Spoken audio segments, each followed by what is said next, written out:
에스겔서 우리가 쭉 묵상하고 있습니다. 에스겔서에서 여러 가지 내용들이 많이 나오는데 그중에 반복적으로 항상 나오는 말씀이 있습니다. 오늘도 그 말씀을 1절에 우리는 읽었는데요. 이렇게 되어 있습니다. 여호와의 말씀이 내게 임하여 이르시되 라고 되어 있습니다. 여호와의 말씀이 또 에스겔에게 임했습니다. 하나님의 뜻과 하나님의 말씀이 계속 하나님의 사람을 통하여서 그 시대 가운데 전해지는 것을 우리는 오늘도 보고 있습니다.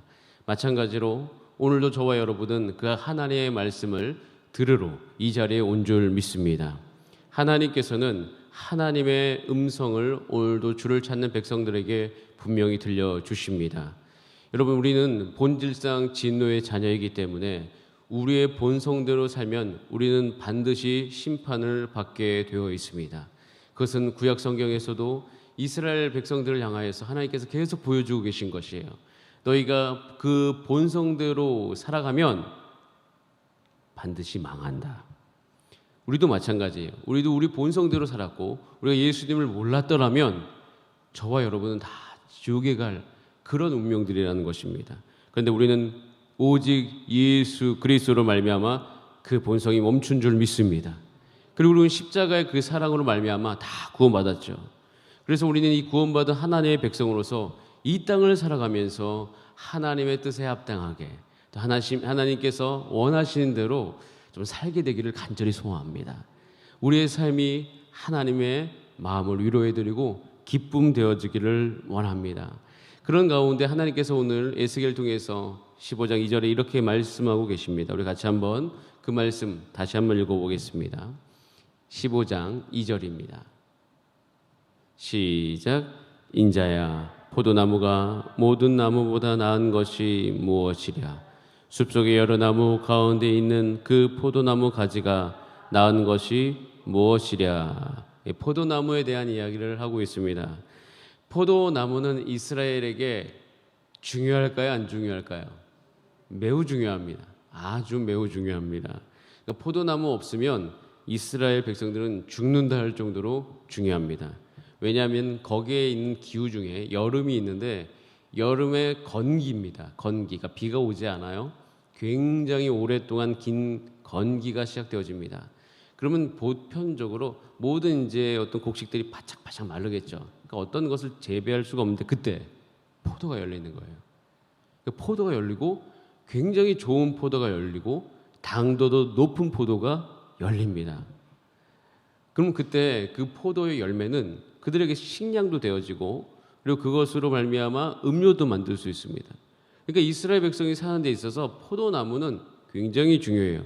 자, 그런데요, 그 중요한 포도나무에 포도 열매가 없어요.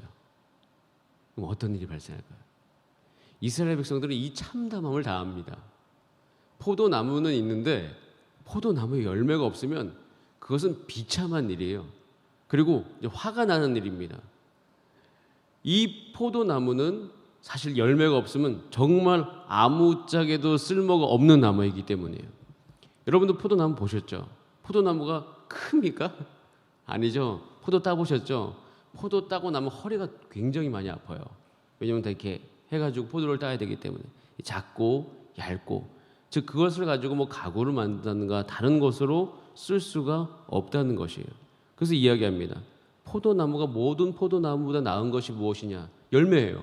그런데 참 신기한 것이 오늘 이것도 본문에 보면 그 포도나무 가지가 엉뚱한 곳에 있어요. 이렇게 되어 있습니다. 숲속의 여러 나무 가운데 있는 그 포도나무 가지. 그러니까 포도나무 가지는 포도나무에 붙어 있어야 되는데 숲속에 엉뚱한 곳에 가 있는 거예요. 그러니까 엉뚱한 곳에 가 있는 그 포도나무 가지 아무짝에도 쓸데가 없어요. 그리고 주인에게 있어서는 화를 불러일으키는 가지입니다. 열매가 없기 때문에. 왜 주님께서 자꾸 이렇게 포도나무 이야기를 하냐면요, 하나님께서 말씀하신 것 중에 하나가 무엇이냐면 그 이사야 5장 1절부터 2절까지 보면 이렇게 되어 있습니다. 우리 같이 한번 이사야 5장 1절부터 2절까지의 말씀을 같이 한번 읽어보겠습니다. 시작. 나는 내가 사랑하는 자를 위하여 노래하되 내가 사랑하는 자의 포도원을 노래하리라. 내가 사랑하는 자에게 포도원이 있으며 심히 기름진 사내로다. 2절. 땅을 파서 돌을 제하고 극상품 포도나무를 심었도다. 그 중에 망대를 세웠고 또 그 안에 술틀을 팠도다. 좋은 포도 맺기를 바랐더니 들포도를 맺었도다. 되어 있습니다. 이게 하나님 아버지의 마음, 이사야를 통해서 이스라엘 백성을 향해서 이 포도나무의 비유를 들면서 말씀한 거예요. 하나님께서 사랑하는 자를 위하여라고 되어 있습니다. 즉 하나님이 이스라엘을 너무 사랑하는 거죠. 그래서 이스라엘을 위해서 포도원을 이제 만들 생각을 한 거예요. 이 포도원은 이스라엘의 나라인 거죠. 그 안에 아름다운 하나님의 열매로 맺어지는 그 나라를 생각하고 그 나라를 위해서 이제 포도원이 있는데 그 포도원은 심히 기름진 땅을 골랐다라고 되어 있어요. 주인이. 기름진 땅을 고르면서 마음에 기대감이 있었겠죠. 여기 내가 이제 포도나무 심으면 내가 이제 포도 열매를 맺을 수 있다. 그리고 기름진 땅에만 한 것도 아니고요. 그 땅을 경작을 했어요. 수고로이 땅을 팠고 돌을 제하고 그리고 가장 좋은 포도나무를 심었습니다. 오늘 이 본문, 그러니까 이사야서 이 5장을 딱 읽으면 한 가지 기분 좋은 사실이 있어요. 그게 뭐냐면 저와 여러분을 하나님께서 극상품 포도나무라고 여기셨다는 거예요. 저는 그게 너무 기분이 좋은 거예요. 우리는 극상품 포도나무이구나. 우린 보편적으로 우리의 삶 가운데 열매가 맺어지지 않으면 우리의 본질이 뭔가 씨앗이 잘못됐는가? 내가 유전적으로 뭐 문제가 있는가? 내가 여러 가지 상황 관계 가운데 나는 원래 열매를 맺지 못하는 굉장히 질이 좋지 않은 나무인가? 라는 생각을 할 수 있습니다. 그런데 아닙니다. 여러분, 저와 여러분은 왕 같은 제사장이며 하나님 나라의 거룩한 백성인 줄 믿습니다. 우리는 본질적으로 예수의 씨가 우리 안에 심겼고 예수님이 우리 안에 계시기 때문에 우리는 하나님의 백성이요 극상품 포도나무인 것이에요. 우린 때로는 사람을 만날 때마다 애초에 자기 자신이 왜 내가 포도나무에 붙어있지 못하지라고 여겼을 때 우리의 생각 속에 우리 정체 속에 원래 나는 열매를 맺을 수 없는 그런 존재다라고 여기는 경우들도 종종 있습니다. 나는 원래 절제가 너무 부족해. 나는 원래 인내가 부족해. 나는 충성을 부족해. 난 내 안에 희락이 없어. 그리고 나는 원래 성격이 이래서 사랑이 참 부족해 라고 여기면서 원래 나는 그런 열매가 맺을 수 없는 사람처럼 여기는 경우가 있다는 것이에요. 그런데 하나님은 우리를 향해서 그렇게 말씀하시지 않으십니다. 여러분, 혹시 여러분들 중에서도 나를 스스로를 그렇게 여기셨던 분이 계시다면 오늘 이 새벽에 기도할 때 하나님께 감사 기도하시길 바랍니다. 하나님, 나를 극상품 포도나무 여겨주셔서 감사합니다. 내가 예수님을 안 것은 그것을 증명하고 있는 것이에요. 네 안에 예수 그리스도가 있다는 것은 그것을 알게 해주시는 것이에요. 하나님 감사합니다. 나를 이렇게 존귀하게 여겨주시니 감사하십니다. 감사합니다. 또 한 가지 감사할 것은 이를 위해서 하나님께서 우리의 삶 가운데서 기름진 땅을 준비하셨고요. 하나님이 친히 여러분이 그 땅에 잘 심겨지고 자랄 수 있도록 돌도 제거하시고 그 땅을 경작하셨다는 그 사실을 꼭 기억하신 여러분 되시기를 원합니다. 그리고 게다가 그것만 한 것도 아니고요. 시편 80편 8절 말씀을 우리의 정체성에 대해서 이렇게 말씀하십니다. 같이 한번 읽어보겠습니다. 시작. 주께서 한 포도나무를 애굽에서 가져다가 민족들을 쫓아내시고 그것을 심으셨나이다. 우리를 심으셨어요. 이 땅에 심으셨네. 하나님의 나라를 위해서. 여러분의 가정에 심으신 거예요. 여러분을 이 땅 가운데 이 서울제일교회에 심으신 거예요. 하나님이 우리를 그렇게 하셨어요. 너무 감사합니다. 저라는 사람을 우리 어떤 그 가문에서 끄집어 내셔가지고 예수 믿지 않는 가문에서 끄집어 내셔서 저를 심으신 것이에요. 여러분, 이 두 가지의 큰 하나님의 뜻이 저 여러분 가운데 있습니다.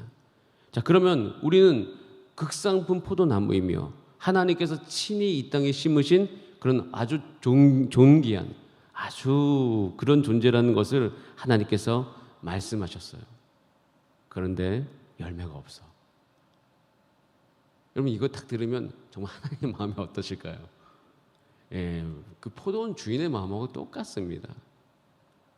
여러분, 우리 지금 현재 성전 부지에서 이렇게 밭에서 이제 경작하시는 분이 많잖아요.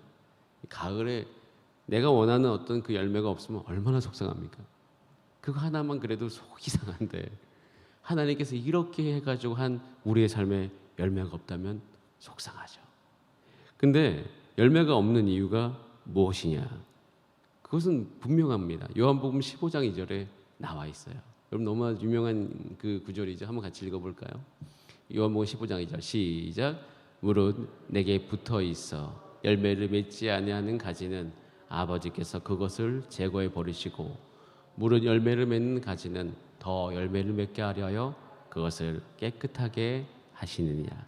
조건은 한 가지, 붙어 있다, 붙어 있지 않다인 것이에요. 왜 내 삶 가운데 인내가 부족하지? 왜 내 삶 가운데 절제도 부족하지? 왜 나의 삶 가운데 사랑이 부족하고 헌신도 없고 희락도 없고 충성도 없고 주님께서 성령의 충만한 자에게 맺어지게 하는 그 놀라운 열매들은 온데간데 없는 이유 한 가지, 내가 잘못된 것 아닙니다. 내가 원래 본질적으로 나쁜 나무 아닙니다. 단 한 가지를 안 해서요. 내가 주께 붙어있지 않아서입니다. 주님께 붙어있으면, 이스라엘이 딱 붙어 있었으면 됐었어요. 사도행전 11장 23절에 이렇게 선언합니다. 형제들아 굳은 마음으로 주께 붙어 있으라 라고 되어 있습니다. 주께 붙어 있는 이 믿음, 내가 주께 붙어 있어야 된다는 이 절박함, 이것이 우리의 삶을 향해서 열매를 맺게 하는 중요한 요소다라는 것을 다시 한번 말씀해주고 계시는 것입니다. 에스겔서 15장은 정말 안타까운 마음으로 이스라엘 향해서 쓴 시인 것이에요. 너희는 어찌 이렇게 되었는가? 정말 아무짝에도 쓸모없는 거예요. 못을 만들려고 해요. 못도 나무 못이 있고 쇠 못이 있죠. 근데 그때 이스라엘 백성들의 그릇은 나무 그릇이었어요. 나무 그릇은 나무 못에다가 이렇게 딱 박아가지고 걸어놓는데 그 못 하나도 만들지 못한다는 것이에요. 이 장면을 놓고 봤을 때 혹시 저와 여러분 가운데 가난한 심령이 있다면, 그리고 혹시 이전에 살아가면서 내가 하나님과 붙어있기를 소홀히 했다면 하나님의 따뜻한 그 사랑과 은혜 안에서 용기 있게 주 앞에 회개할 수 있는 은혜도 있기를 원합니다. 그리고 내가 주께 붙어 있었던 걸 소홀히 했다면, 너무 바빴다면 다시 한번 우리는 돌이킬 수 있는 것이에요. 하나님께서 그런 은혜를 오늘 이 에스겔서 15장을 통해서 저와 여러분 가운데 부어주고 계신 줄 믿습니다. 그래서 우리의 방향은 요한복음 15장 5절이 딱 되어야만 됩니다. 이것이 우리의 평생의 좌우명이 돼도 좋고요. 우리의 삶 가운데 어느 곳에 있든지 간에 적용해 볼 수 있는 말씀이에요. 우리 같이 한번 결론으로 읽어보도록 하겠습니다. 시작. 나는 포도나무요 너희는 가지라. 그가 내 안에 내가 그 안에 거하면 사람이 열매를 많이 맺나니 나를 떠나서는 너희가 아무것도 할 수 없습니다. 잠깐 말씀 멈춰주시고요. 이 말은 굉장히 처음엔 읽었을 때, 그러니까 반복적으로 읽었을 때 어느 날이었어요? 너무 어처구니가 없었습니다. 왜냐하면 이유는 한 가지예요. 여러분, 가지가 포도나무에 붙어 있는 게 자연스러워요, 부자연스러워요? 아주 자연스럽죠. 가지가 포도나무에 떨어져 있는 건 부자연스러운 거예요. 그럼 질문해 볼 수 있죠. 아니, 왜 가지가 포도나무에서 떨어지지? 떨어질 필요가 없잖아요. 떨어질 이유도 없고. 근데 왜 떨어집니까? 착각하는구나, 가지가. 가지가 자기가 착각을 하는 거예요. 그러니까 약간 의인화하면 자기가 나무인 줄 착각하는 거예요. 나무인 줄을 착각하는 거예요. 가지는 가지다라고 여기고 있으면 되는데 가지가 나무인 것처럼 생각하는 거예요. 이게 무슨 얘기냐면 저와 여러분은 가지입니다. 한 가지 예를 들겠습니다. 여러분 자녀 양육에 있어서 왜 주님께 의지하지 않습니까? 만약에 이렇게 물어본다면 자기가 나무인 줄 아는 거예요. 자기가 가지로 여기지 않는 겁니다. 나는 내 자녀 양육의 문제에 있어서 주님께 붙어 있어야지만 열매를 맺을 수 있는 부모인데 내가 내 스스로를 부모로 살아가면서 가지인 줄 모르는 거예요. 나무다라고 생각하는 거예요. 나는 할 수 있어. 나는 내가 이렇게 열심히 살아왔기 때문에 나는 충분히 가능해. 그러면 나무로 착각해서 그 자녀 영역의 문제에 있어서 주께 의지하지 않습니다. 여러분 재정도 마찬가지예요. 재정이 많이 들어오잖아요. 그러면은 어느 정도 여유가 있으면 사람은 착각이 일어나죠. 재정의 영역에 있어서 나는 이제 더 이상 가지가 아니구나. 난 나무이구나. 그래서 재정이 많이 들어올 때 오히려 문제가 생길 수도 있어요. 그리스도인을 살아가면서 주께 붙어 있기가 어렵다는 거죠. 그래서 항상 여기서 이야기하는 것은 우리가 가지인 줄 알아야 된다는 겁니다. 여러분, 제가 가지인 줄 알잖아요.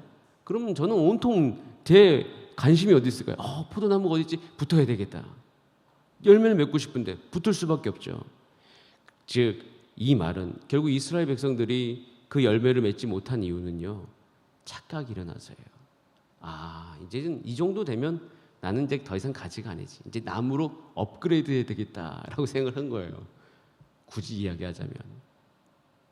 그래서 정말 하나의 백성으로서 이렇게 포도나무에 꾹 붙어 있으려면 내가 가지인 줄 아는 그런 은혜가 임해야 됩니다.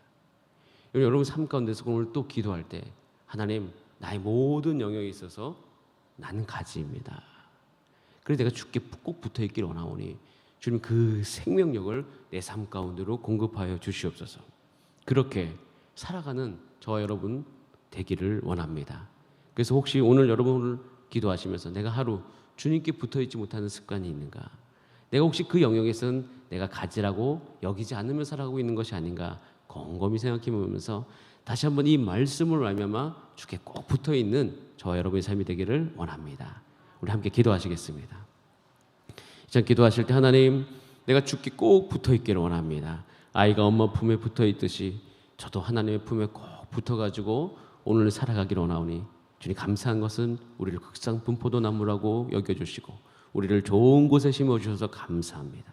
하나님, 내가 주께 붙어 있으므로 열매를 많이 맺게 하시고 우리 교회가도 그런 풍성한 열매가 있게 하여 주시옵소서. 우리 다 함께 주여 한번 부르신 다음에 합심으로 기도드립니다. 주여